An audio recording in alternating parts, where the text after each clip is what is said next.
étaient des milliers à battre le pavé dans les rues de la capitale yéménite. Des étudiants, des professeurs et des cadres académiques de l'université de Sanaa se sont mobilisés ce mercredi pour dénoncer les massacres sionistes en Palestine et au Liban et témoigner leur solidarité aux deux peuples. Portant des drapeaux libanais et palestiniens, les manifestants ont scandé des slogans anti-sionistes et anti-américains. Des drapeaux sionistes ont également été piétinés et brûlés.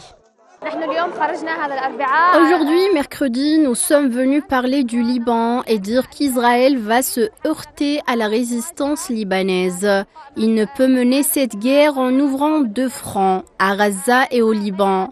Nous sommes capables de soutenir le Liban et Gaza. Le message d'aujourd'hui est renouvelé avec la nouvelle escalade israélienne contre nos frères au Liban. Notre sortie d'aujourd'hui est une réponse à l'appel de notre leader. L'appel hebdomadaire à manifester. Tout le monde ressent la responsabilité et tout le monde soutient nos frères de la bande de Gaza et du sud du Liban. Du côté de Toronto, au Canada, de nombreux manifestants, notamment des membres de la communauté palestinienne et libanaise dans le pays, se sont rassemblés devant le consulat sioniste, scandant des slogans hostiles au gouvernement Netanyahou. Des chaussures d'enfants ont par ailleurs été placées sur les marches de l'édifice pour dénoncer les massacres perpétrés, entre autres des rollers roses de petites filles pour rappeler la petite Tala, âgée de 10 ans, tuée les rollers aux pieds. Nous sommes ici aujourd'hui pour protester contre l'attaque d'Israël contre le Liban, qui s'est intensifiée au cours de la semaine dernière. Nous considérons qu'il s'agit là des moyens pour Israël d'essayer de trouver une issue à sa guerre avec Gaza, plutôt que d'essayer de parvenir à un accord de cessez-le-feu.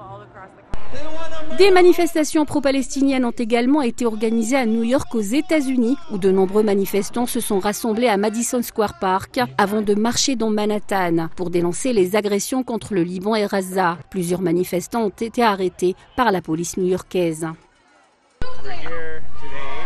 Nous sommes ici aujourd'hui à Manhattan pour protester contre l'agression menée contre le peuple libanais par Israël et le soutien total de l'administration américaine actuelle. Plus de 500 Libanais ont été tués par des frappes aériennes dans tout le pays. Recourir à la violence avec une telle impunité prouve simplement la responsabilité américaine.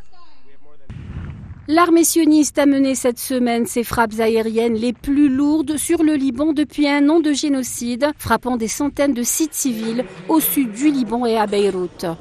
Le ministre libanais de la Santé a annoncé que 51 personnes avaient été tuées ce mercredi et plus de 220 ont été blessées dans des frappes sionistes intensives sur le Liban.